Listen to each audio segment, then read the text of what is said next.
کیا آپ جانتے ہیں اللہ سبحانہ و تعالیٰ نے حلال اور حرام کی حدود کیوں عائد کی؟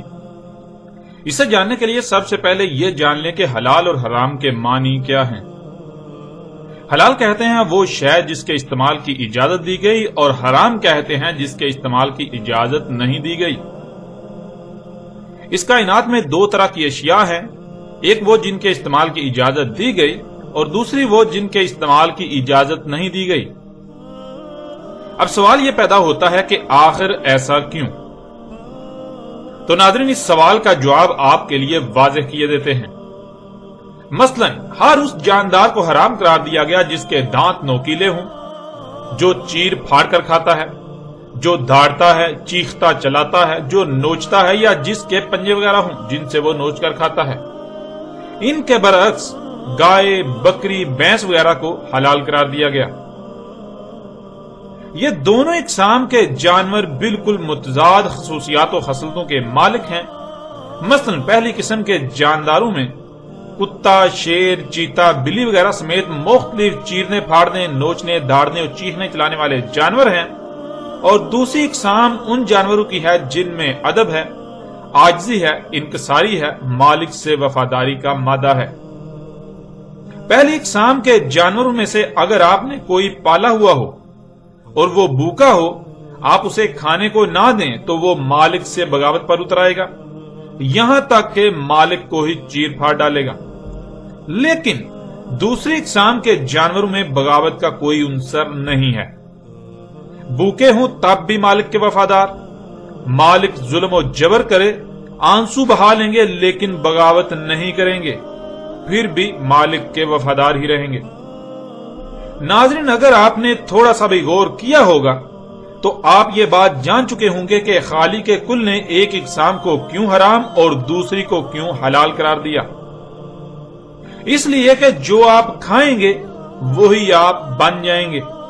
اگر آپ پہلی اقسام کے جانوروں کو کھائیں گے تو آپ انسانی صورت میں درندے بن جائیں گے، آپ میں بھی وہی خصلتیں آ جائیں گی، معاشرے تباہ و برباد ہو جائیں گے، انسان اپنے مالک اللہ سبحانہ و تعالیٰ سے قدم قدم پر بغاوت کرے گا، خون سفید ہو جائیں گے، احسان ختم ہو جائے گا، صلہ رحمی ختم، دھوکہ، فراڈ، قتل و غارت عام ہو جائے گی، بے حیائی و فحاشی عام ہو جائے گی۔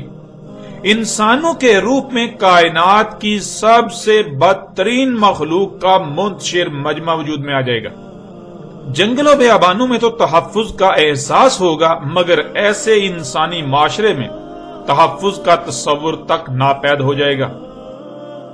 اس کے برعکس اگر آپ دوسری قسم کے جانوروں کو اپنی خوراک بناتے ہیں تو آپ انہی کی طرح اپنے مالک کے وفادار، قناعت کرنے والے، عاجزی و انکساری سمیت کئی مثبت خصوصیات کے حامل بن جائیں گے۔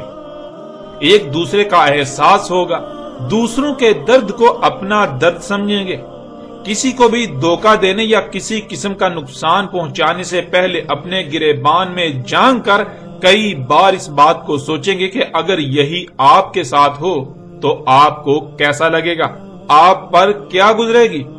یوں کسی کو نقصان پہنچانے کا سوچیں گے بھی نہیں۔ حسد، بغض، ضد، انا پرستی و تکبر سے پاک ہوں گے۔ یوں ایک بہترین معاشرہ وجود میں آئے گا، ایسا معاشرہ جس کی مثال پوری کائنات میں نہیں ملے گی۔ یہاں ایک اور اہم بات کو جاننا بہت ضروری ہے کہ ان دونوں اقسام کے جانوروں میں پائی جانے والی خصوصیات و خصلتیں ان کی اپنی نہیں ہیں، بلکہ یہ خصوصیات و خصلتیں اس مادے میں پائی جاتی ہیں جس سے وہ وجود میں آتے ہیں۔ مثلا جس مادے سے کتا وجود میں آتا ہے، اگر اسی مادے کو بکرے کی خوراک بنا دیا جائے تو بکرے میں کتے کی خصوصیات و خصلتیں ظہور پذیر ہوں گی۔ اس کے برعکس جس مادے سے بکرا وجود میں آیا، اگر اس مادے کو کتے کی خوراک بنا دیا جائے تو اس کتے میں بکرے کی خصوصیات آ جائیں گی۔ اس لیے اصل اہمیت و حیثیت اس مواد کی ہے جس مواد سے رزق وجود میں آتا ہے۔ تو ناظرین، اب آپ اپنے گریبان میں جھانکیں، اپنے ارد گرد غور کریں، اپنے معاشرے کو دیکھیں، اس وقت پوری دنیا کی مجموعی طور پر صورتحال کیا ہے۔